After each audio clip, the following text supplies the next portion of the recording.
We live in times that are filled with debate. There's debate everywhere when you leave these church walls. The debate, of course, you can look at the political realm, even the things we just prayed about all the policies and what should we do around the world and our involvement in all these places of trouble. There's debate in the economic arenas as people are looking at budgets and spending. Of course, there's debate in the COVID realm, in the medical realm, when people are looking at masks and best practices. There's debate everywhere outside these church walls, but the truth is there's debate inside church walls as well. One pastor once told me, he said, Jonathan, it doesn't matter how good of a pastor you'll ever be. He said, there's two things church folk will never agree on. I said, what's that? He said, the music and the temperature. He said, those two things church folk will never, ever agree on. It doesn't matter how hard you work, doesn't matter how you shepherd, they never will come to agreement. The debate will always continue. But I will also add maybe one more to that list. I think my friend said it well. Yes, music and temperature of the room. But I would add one more, eschatology. Eschatology is something that Christians just never will fully agree on. That we've been looking, if you've been here, at this study of the last things. And specifically, we've been looking at the prophetic words that Daniel left behind for us, these visions. And for centuries, Christians inside the family of faith have debated, what on earth do we do with all of these very, very difficult passages? Because as members of the family of faith, we have a couple different things to consider. One is we can all agree on the ending to the story, that we know unquestionably Jesus Christ will return because he said he would. And we know that's where this story is going. However, the apostles and the prophets and even Christ himself left words behind for us to listen to that paint the picture of the things to come before that climactic finish. And because of that, those words have been a little bit more complicated to figure out. And I will tell you the 4 verses we're going to look at today in Daniel chapter 9 are perhaps the 4 most contested verses in this entire topic of eschatology. There's great debate over what exactly did Daniel mean by what we're going to look at, the 70 weeks. And today I'm going to present to you my convictions after study and time in the Word for years of where I believe the interpretation is in the text. But at the same time, I will tell you I'm not so arrogant to tell you it's the only interpretation to the text. And anyone that would tell you that, I would encourage you, don't listen to that teacher. Because if somebody tells you this is the truth on areas that truthfully have quite a bit of debate, they're not doing you a good service. There are some splitting hairs on this text, and we'll talk about that. But I will also tell you there are 3 absolute certainties in these 4 verses. And today, as we look to this debatable passage, interpretively difficult passage, I don't want this to be simply an academic exercise. I want it to be a spiritual act of worship. Because as we look to this text, even the difficult verses, what we're going to see is Daniel gave us 3 absolute certainties that we can take to the bank, that we can be united on as believers as we look to his 70 weeks. So if you have your Bible, join me where we left off. We're going to be in Daniel chapter 9. As I said, there are 4 complicated verses that I'm going to have to move as swiftly as I can through. And one sermon will not do it full justice. But let's start there in verse 24.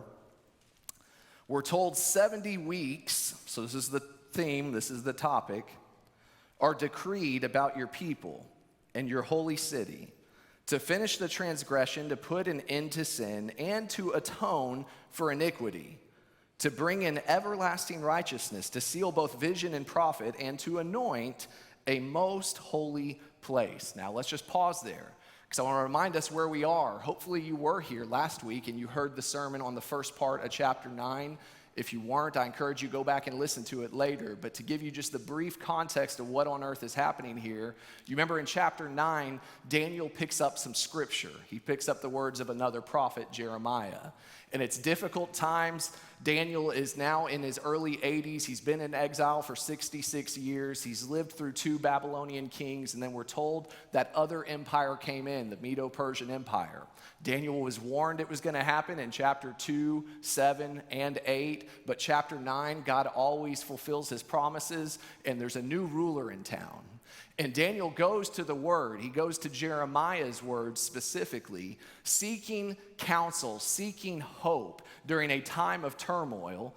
And he looks at Jeremiah's writings and he finds that Jeremiah had said all that was going on was going to happen. Jeremiah saw it because God told him, but Jeremiah also saw the ending to their exile.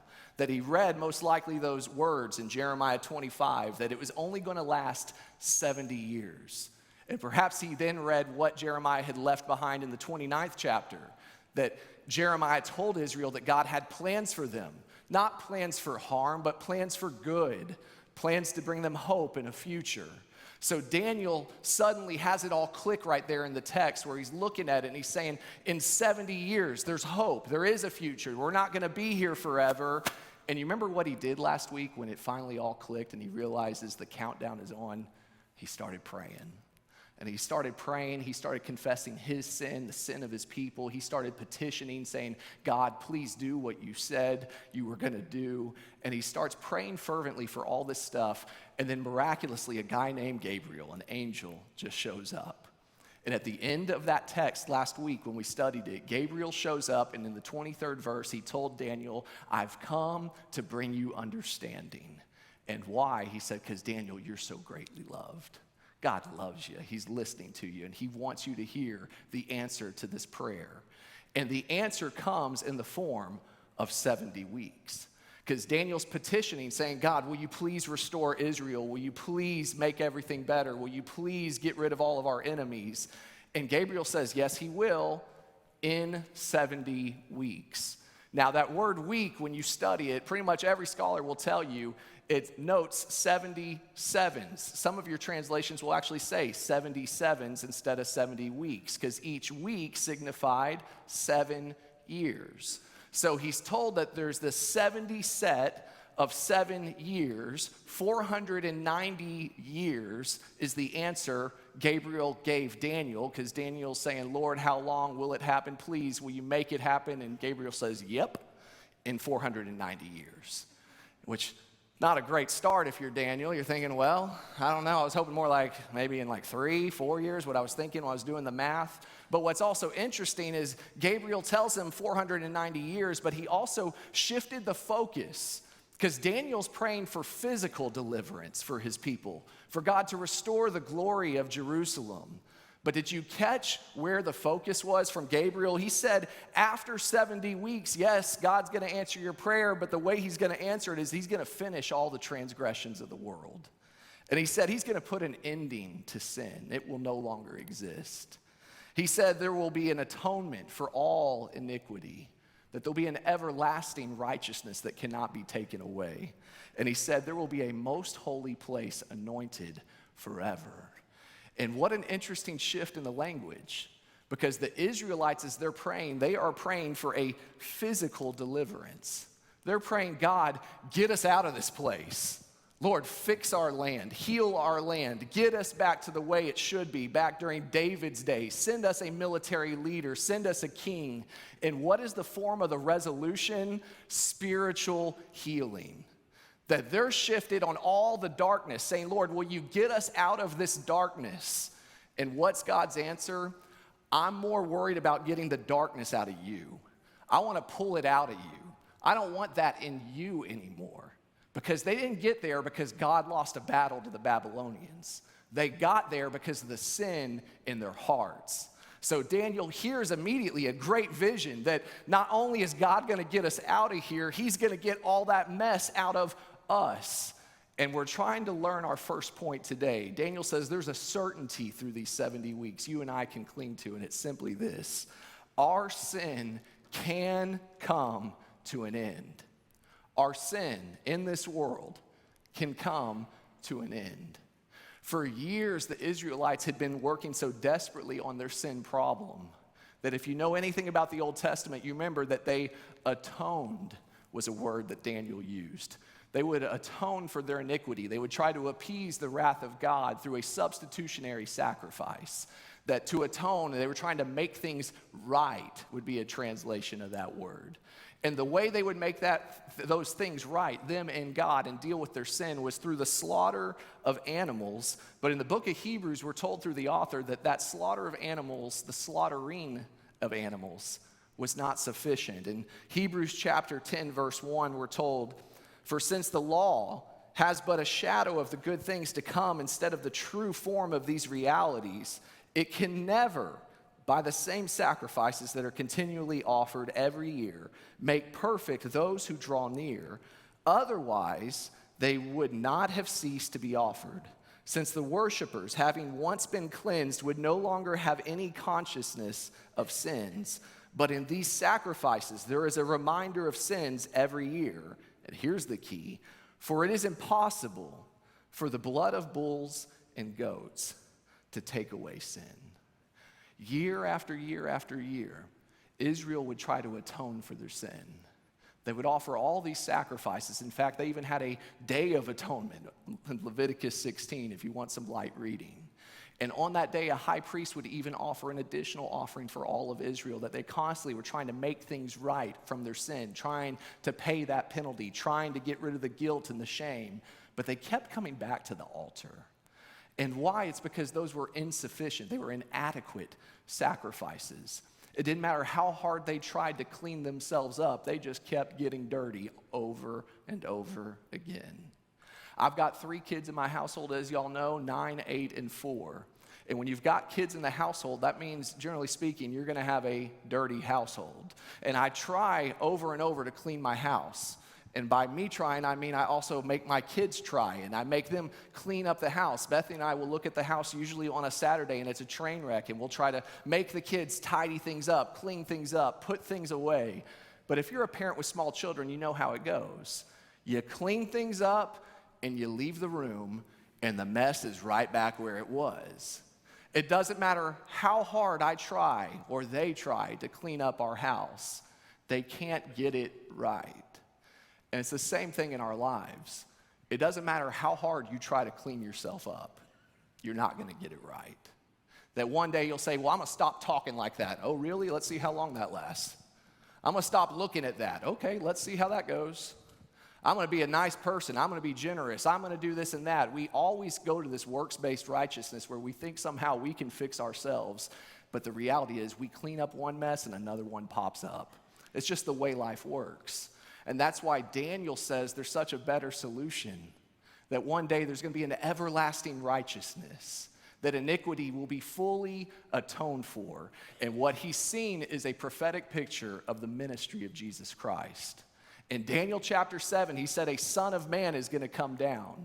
And the Son of Man did come, and he atoned for the iniquity of the world, that he died on the cross once and for all of the sin of mankind. But he also saw that the Son of Man's going to return. And when he returns, he will anoint a most holy place.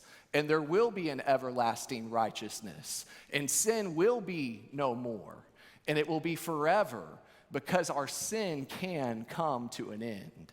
So before we get further into the weeks and timelines and chronologies, I simply want to ask you, are you falsely looking for physical deliverance and overlooking the spiritual deliverance you really need? Usually we pray prayers like Israel, Lord, fix our land, fix all this, fix it, make it better, give us a good leader. And what God's saying is, yeah, I care about the darkness around you, but I also care about the darkness right there. Let's take care of that, because I want to give you an everlasting righteousness. And it can come by grace and through faith in Jesus Christ. So you might say, well, then how does it come? Daniel's going to see the timeline. Go back to the text, verse 25. Know therefore, Gabriel tells him, and understand that from the going out of the word to restore and build Jerusalem to the coming of an anointed one, a prince, there shall be 7 weeks. So let's just pause there. Told you there's 70 weeks. And he makes mention first of 7 weeks, 49 years. And he said some stuff's going to take place. He said word will go out to restore Jerusalem. He says from the moment of that word, there will be 7 weeks, 49 years. People have varied in their opinions of what word is that that's sent out. There's a lot of debate on this. Some would say, well, chronologically, was that 539 BC, or 538 BC, when Cyrus decreed to Israel that they could actually start going back to Jerusalem? Perhaps, but I would contend if you go from that, which you're going to see in the successive weeks in the chronology, it ends at kind of a random arbitrary place. Some have contended, well, maybe it's 458 BC, where King Artaxerxes in Ezra chapter 7, you remember that he told Ezra he could go back and restore worship and rebuild the temple, and he sends them out, that was the word. And some have started to build the timeline from there, and perhaps it's an opinion, but I would argue it's another date. And the reason why is because you look at Ezra, what was Ezra really sent to do? It was to restore the temple, to restore worship. But what did he just say? Daniel said, Jerusalem's going to be rebuilt. It's all going to be redone. The city is going to be restored in its glory. And who focused on the city? There was a guy named Nehemiah. You remember he was commissioned in Nehemiah chapter 2 in 444 BC or 445 BC. They're splitting hairs there. But he was commissioned where King Artaxerxes told Nehemiah, get out of here. And he said, you can go back to your land and rebuild the wall, rebuild the gates, and rebuild the city. And I would argue that was when that word was decreed. But then he said something was going to happen right after that, going back to the text, verse 25. He said, then, so after that decree, after the 49 years, the 1 week, 49 years, he said, then for 62 weeks, it shall be built again with squares and a moat, but in troubled time. So he said after the 49 years, Jerusalem will be rebuilt, but then for 434 years, the 62 weeks, times are going to be troubled. And if you look historically at Israel, that's what happened. Because they rebuilt the temple, they rebuilt the city, but times were still hard because Daniel was correct. It went from the Medo-Persian Empire, as you remember, to the Greek Empire. And then even to the Seleucids with Antiochus Epiphanes, and then to Rome, all of which once again was prophesied in Daniel chapter 2 and 7. So the temple and the city was rebuilt, but times were indeed hard. And then we're told in verse 26 that something would happen after those 69 successive weeks. It says, after the 62 weeks, or 69 total weeks at this point, an anointed one shall be cut off and shall have nothing. Now, what on earth do we do with that? Because there's 69 weeks and we're told things are going well, things are rebuilt, but it's still really hard for Israel. But then we're told somebody's going to come in and be cut off. And it's going to have another hard ending. You can put up that first timeline up on the screen. Because what do we do with that? Who on earth is cut off? And the timeline that I'm proposing there, that we've been discussing, you have the 7 weeks of years. You have those first 7 years, and the command's gone out to rebuild, and it continues in the 62 weeks successive. It's interesting, if you do the math for all those years, 483 years, it actually ends at a point.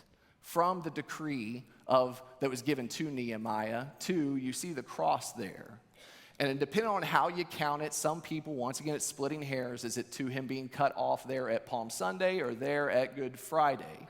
There's once again splitting of hairs. But the math, interestingly enough, adds up directly to an anointed one, Jesus Christ, being sent into this world to deliver Israel, but being rejected, being cut off. Now, I will note the math, when you do it, you'll see noted up there, if you can, in the fine print, is based on a 360-day scale of the calendar. So 365 days, the way we count, is not necessarily how they counted back then. But when you take the 360-day calendar and you apply it to the numbers, it ends right there, where there was an anointed one that came, and he was cut off. And for you and I hope that that chronological timeline should do something for you. It should give you some joy, because God just said he knew exactly what was going to happen for 483 years. And history tells us it all happened. And what needs to be reminded to us is our second certainty. This is a point we need to understand today. God is sovereign over all generations. God is sovereign over all generations. He just spoke towards successive generation after generation after generation of what on earth was going to take place on this earth. And the reason why Daniel's able to write that is because our God is sovereign over all generations. He knows what's going to happen over the course of time. Our God operates outside of time, and he rules over time. In fact, I love Galatians chapter 4 and verse 4. Paul says Jesus Christ did not come to this world at an arbitrary time. He said it was at the appointed time. God said, that's the moment. I'm going to send him right then. And then he's also going to be cut off when I said he was going to be cut off. And then Jesus Christ, he said he's coming back, but do you remember when? He said at the appointed time that the Father has declared.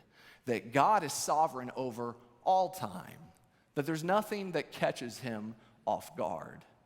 When I come home sometimes to my house, to my kids, they've all done this. Right now, Daniel's the youngest, so he's my only real little one. He's 4. But every now and then, not daily, when I come home, car's parked, he can hear it. All my kids have done this when they were small. There'll be those days where they want to play a game as soon as I walk in, and the game is hide from daddy because they want to surprise me. Now, the kicker is if you've got small children that like to hide, they're all terrible at hiding if you don't know how that works. So you walk in the door, and I've seen this over and over. All my kids have done it, where I'll walk in, and immediately I can see some feet out from under the coffee table. Or I can see a kid kind of hiding behind the door over there. Or I can see a blanket just randomly over a big old lump on the floor. And I'll see these things, and my kids are hiding. But what they don't realize is that they can't surprise their daddy. And the truth is, there's nothing in this world that can surprise our Father. Right now, we look at Afghanistan and we look at Haiti. It's atrocious. God's not surprised. In fact, in Matthew 24, Jesus even said there'd be earthquakes. He said there'd be rumors of wars before he returns. We look at stuff like COVID. And how are we ever going to get out of this? And how do we get into it? God's not surprised. In Luke 21, Jesus actually said pestilence would one day fill the land before he came back. That God sees all this. He is sovereign over all generations, all circumstances. So what do you and I do with that? We submit to it. Because what most people do with that is they say, well, I don't like the way he's doing it. And I'm going to try to control things. I'm going to try to control my generation. I'm going to try to make it according to my will. It's so much sweeter when you trust in the will of Jesus Christ. Because he gets it right when we get it wrong. And when you submit to him and you trust in his will, you actually receive a peace that surpasses all understanding. Most people don't want to submit to his will because they think they can get things, quote, under control. But the more you try to control your life, the more you're going to realize you have no control over it. And Jesus says, instead of trying to control things you cannot control, how about you rest in the one who reigns over it all? And Jesus is sovereign over all generations. And Daniel's seen these 69 weeks and showing it to us so that we can understand God's got this. But you might say, Jonathan, there's one more week missing. And there is. Go back to the text. So he shows that he's sovereign, generation over generation. He says that the Messiah is going to be cut off. But then pick it back up in the middle of 26. And the people of the prince who is to come shall destroy the city and the sanctuary. Its end shall come with a flood, and to the end there shall be war. Desolations are decreed. So we're told after the 69 weeks, cities rebuilt, temples rebuilt, everything's going on, even though it's troubled time. Then the Messiah comes, he's cut off, and then we're told the sanctuary is going bye-bye. And isn't it interesting, in 70 AD, after the Messiah was cut off, the temple went bye-bye. That temple was destroyed by Rome, by a general named Titus in AD 70. And many contend that's the interpretation there of the text, is Daniel seeing the temple's going to go up, Messiah's going to be cut off, temple's going to go away. And that is what history tells us transpired. But there's more to that text, because in verse 27, it speaks of a prince. And this prince seems to do more than just cut off the temple, because he does some dark things in verse 27. It says, he shall make a strong covenant with many for 1 week, so 7 years. And for half of the week, 3.5 years. He shall put an end to sacrifice and offering, and on the wing of abomination shall come one who makes desolate until the decreed end is poured out on the desolator. So we're told some things get a little weird. So there's this final mysterious week, and there's a prince, a leader, who's in the middle of it all, and we're told that he makes some form of a covenant, a treaty, something that seems positive, but then halfway through that 7-week period, it's cut off. And all of a sudden, he does what's known as an abomination of desolation. You could correlate it to chapter 8 and 7. You remember Antiochus Epiphanes, who had this also somewhat of a pattern you could call, where he made it really hard for God's people and he himself wanted to be worshiped. You remember that? Well, all of a sudden, there's another figure, it seems, that's doing a similar model. In fact, go throw up the second image there of the timeline. So it shows on the 7 weeks there at the end, or the 7 years at the end, the final week of years, what is it all about and what's going on? Many say that figure is the Antichrist. Paul called him a man of lawlessness. John called him a beast in chapter 13 of Revelation. He was told he's the Antichrist by John in 1 John chapter 2. Jesus even alluded to him in Matthew chapter 24. Because in Matthew chapter 24, Jesus talked about it in his Olivet Discourse, chapter 24 and 25. He talks about how things are going to get real bad before he comes back. And he paints a little bit of the picture of how bad it's going to get. And he's talking about this final week, this final 7 years. In verse 15, Jesus said, "So when you see the abomination of desolation spoken of by the prophet Daniel," so he's validating Daniel's writings, saying this is going to happen. Everything we're reading, we need to listen to. He said, "Standing in the holy place, let the reader understand. Then let those who are in Judea flee to the mountains. Let the one who is at the housetop not go down to take what is in the house, and let the one who is in the field not turn back to take his cloak. And alas, for women who are pregnant and for those who are nursing infants in those days, pray that your flight may not be in a winter or on a Sabbath, for then there will be great tribulation, such as has not been for the beginning of the world until now. No, there shall never be." Scripture speaks over and over about this idea of tribulation. Revelation chapter 6 through 18 describes really dark times that Daniel qualifies as 7 years, 1 week. Jesus says in the middle of it, there's going to be this abomination of desolation that Daniel spoke of, that there will be a day where this Antichrist figure deceives God's people, then he elevates himself to be worshiped himself. And after that, the great tribulation, that 3.5 years following, will be the darkest times ever to walk on this earth. And it's going to be bad. And Scripture speaks of it. Now, you might say, well, then there's a couple questions if you're listening critically to go through it quickly. One, what temple is he talking about? Because if you caught it, he wanted to be worshiped. And in case you don't know, there is no Jewish temple right now. There's none over there. In fact, there's a huge Muslim building, the Dome of the Rock, that's sitting where the Temple Mount stands. And so you might say, how's that going to happen? Many do believe that a physical temple will be restored one day. Paul actually in 2 Thessalonians chapter 2, don't have the time to get into it, he talks about the man of lawlessness taking his seat on the temple, doing the same thing Daniel just talked about. And so some believe in a physical temple rebuilt one day. You might say, how on earth is that going to happen? I don't know. And I don't really trust all the people that act like they do. But I also believe this: nothing's impossible for God. If he's going to rebuild a temple, he'll rebuild a temple. But either way, this deception will happen, whether it's physical or figuratively in the language. And there will be that moment where the Antichrist will form and it will come out in his full colors and demand the worship. And you might say then, final question, we'll wrap up. I know we're going a little bit late today, but there's a lot to cover in 30 minutes. What on earth is going on then right now would be the natural question. Because this 70th week hadn't happened. There were 483 years successive, and now there's nothing. Right now we're in, you can put that final slide, the church age, right in the middle. Some people call it the great parentheses because there's 69 weeks and there's a 70th week, and they're all about Israel. They're to Israel. These words are given by Daniel. But then all of a sudden the Messiah is cut off, and what does the New Testament tell us? The church age is opened up. That the Jews said no to Jesus, and now the Gentiles are invited in.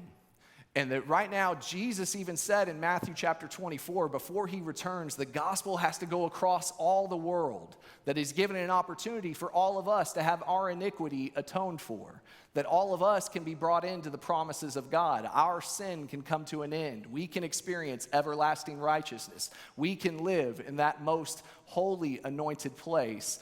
But I will tell you, that gap right there, the mysterious pause that we live in right now, that gap is getting narrower, because we've never been closer to the return of Christ than we are today.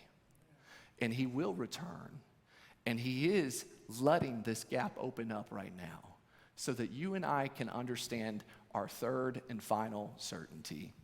It's simply this, that Jesus Christ will reign forever. He will reign victoriously. You have a chance right now to understand that before you see it at the end of those 70 weeks. Because after that 70th week, Christ will return in Revelations 19. He'll destroy the beast, the man of lawlessness. He will establish a kingdom, defeat Satan, and the new heavens and new earth will come down. And we will be with him forever. And Jesus Christ will win. The question is, are you on his team? I think back to the early 90s. I always watched basketball growing up. And if you watched basketball in the early 90s, you were a Bulls fan because Michael Jordan ran basketball. And as a kid, I would always watch it when Jordan would hit the court, especially in the finals. And if you don't know, Michael Jordan went to the finals 6 times. You know how many he won? 6 championships. That if he was in the finals, Jordan was going to win. Everybody in America knew it. They didn't want to play Michael Jordan back then. But I remember watching those championship series with Jordan on the court. I always knew how that series was going to end before it started. Even as a kid, I just knew it. I knew Michael Jordan ain't losing this thing. There's no way. I was watching the game because I didn't know all the details. I didn't know how it was going to go, how many games it'd take in the series, how it'd go back and forth. Some of it I was a little foggy on, but everybody knew back in the day, Michael Jordan's going to win that thing. And church, I hope you understand this. Jesus Christ is going to win that thing. There's a lot of details between here and there that sometimes we squabble over because we become very petty in life. They're small details. And yeah, we don't know all those little pieces, but we know the end. Jesus Christ is going to win. So the question is, are you on his team?